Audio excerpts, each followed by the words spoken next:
Mas, cara, quando a pessoa chega nesse papo emocional, isso me irrita num nível. E aí eu acho que é foda, porque eu começo a entrar numa de Prioli e falo, tá, qual a evidência que você tem? E aí é o perigo. Porque quando você vai comunicar ciência, ou quando você vai comunicar um ponto e você tem preocupação com aquele ponto ser percebido, você pode passar o ar de arrogante, que é o que eu entendo que muita gente viu da Prioli. E os dados? E os dados? Ah, por coisa chata, não posso falar nada sem dados. E os dados? Monark, e os dados? Tipo, eu entendo... A imitação foi boa, vai. Mas as imitações do Vitor são boa zona. Mas eu entendo a galera ficar pistola com a Prioli e falar, ah, que menina arrogante. Porque é o que eu te falei.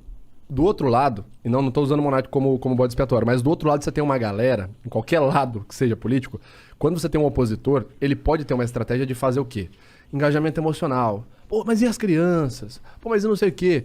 E aí você chega e fala assim, cara, tal coisa, você dá um dado. Aí a pessoa transforma todo o seu dado, ela te reduz no emocional. Vou dar um exemplo prático. Eu tenho vários vídeos falando sobre comportamentos de linguagem corporal e tem vídeos que eu faço críticas à teoria da linguagem corporal, com base científica. Eu falo, olha, isso aqui que falam não existe evidência, pelo contrário, existe evidência contrária. Aí vou falar uma situação que aconteceu, sem citar nomes, né? Citando nomes. Não, ainda não bebi o suficiente. Eu ia fazer uma palestra imediatamente após uma outra palestra de um outro professor. No discurso, enfim, na palestra dele, ele falava assim, olha, se a pessoa, se ela tocar muito no seu ombro, quer dizer que ela tá muito animada, porque o ombro é uma região lá, e aí se a taxísica aumentar, quer dizer que a pessoa tá demonstrando, então isso é um sinal de paquera positivo. E assim, dando uma de Monark, discordo, sabe? Tipo, cara, existe o básico de evidência pra falar isso. Mas aí o que acontece? A pessoa vai lá e faz essa palestra. Aí eu já tava assim, pronto pra subir e falar, cara, tem nada a ver, esse cara tá falando merda. O que o cara deixou antes de eu subir no palco? Porque eu imaginei que ele sabia que eu ia falar isso. Inclusive um aluno meu, ele era cego. E sabe o que ele usou na paquera? O que ele conseguiu usar na paquera? O toque no ombro, porque ele sentiu o toque. E quando ele sentiu o toque, ele sabia que a menina tava afim dele. E por isso, esse aluno meu, que era cego, conseguiu ter sucesso e se casar com essa moça. Caralho. Aí eu subo e falo, porra, essa porra não funciona, não tem sentido. Ah, que arrogante do caralho, você não tá nem aí pros cegos, seu merda? Você entende o perigo que é essa linguagem emocional? O cara te levar no papo emocional? Porque aí você vai lá e fala assim, foda-se o cego, né? Eu não vou falar isso, obviamente, né?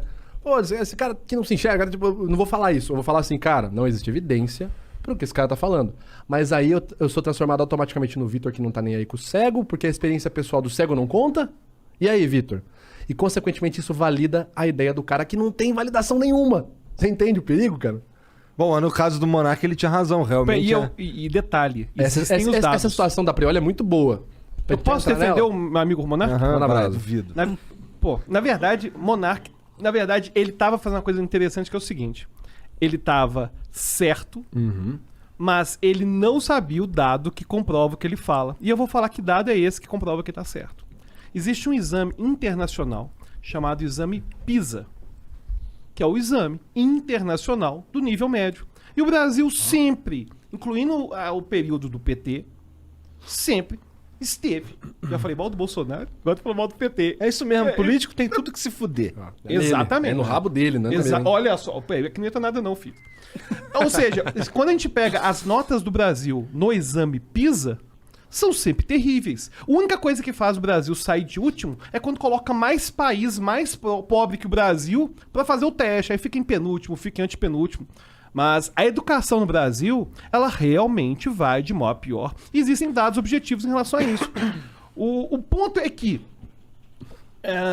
surgiu uma disputa acerca do argumento. Eu concordo que é importante ter dados, mas eu não sei, me pareceu um pouquinho deselegante na casa do amigo, sabe? A gente chegar e fazer, cadê seu dado, Monark, sabe? Foi o que eu falei, tipo... Nossa, eu me amarrei. Passa aquele ar de arrogante, eu tava sentado, né, naquela cadeira ali. Na casa do colega, casa do colega. Eu tava bem assim, ó. Casa do amigo. Fumando meu vape, olhando aqui assim. Caralho, o Monark ficou puto. Mas o Monark, esses dados do PISA realmente existem. Não, a gente deu mole porque, porra, era só falar assim, qual é, Jean? Vê Puxa os dados porra aí, Mas na hora ninguém pensou nessa porra. Sabe, mas aí gerou cortes bons. Vou te ensinar como quebrar uma estratégia dessa da Prioli.